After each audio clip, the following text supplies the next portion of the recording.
দেশে অন্তর্বর্তী সরকারের বৈধতা নিয়ে দীর্ঘদিনের বিতর্ক ও আইনি টানাপোড়েনে শেষ পর্যন্ত সুপ্রিম কোর্টের শীর্ষ আদালতে এসে চূড়ান্ত নিষ্পত্তি পেয়েছে।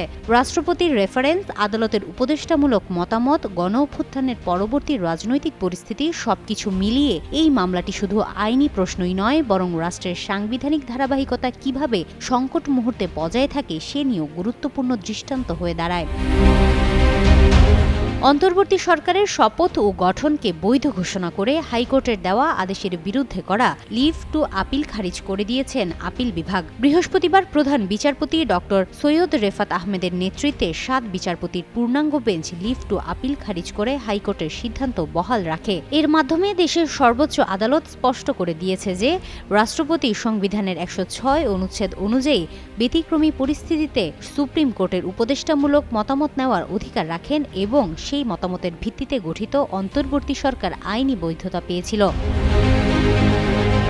আদালতে আপিলকারীর পক্ষ থেকে শুনানি করেন সিনিয়র আইনজীবী মোহাম্মদ মহসিন রশিদ। অন্যদিকে ইন্টারভেনার হিসেবে যুক্ত লেখক ফিরোজ আহমেদ সহ বার কাউন্সিলের প্রতিনিধিদের জন্য সিনিয়র আইনজীবীরা শুনানি করেন। রাষ্ট্রপক্ষে ছিলেন অ্যাটর্নি জেনারেল ও অতিরিক্ত অ্যাটর্নি জেনারেল।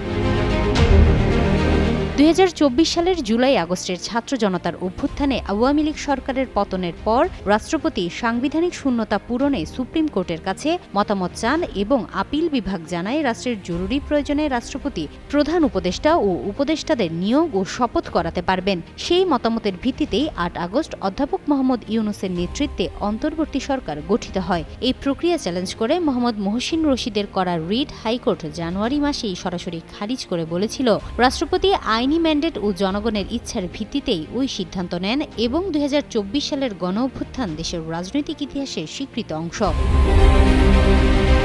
হাইকোর্টের সেই রায়কে চূড়ান্তভাবে বহাল রেখে আপিল বিভাগ জানালো, অন্তর্বর্তী সরকারের গঠন সংবিধান সম্মত এবং রাষ্ট্রপতির পদক্ষেপ আইনি ভিত্তির উপর দাঁড়ানো।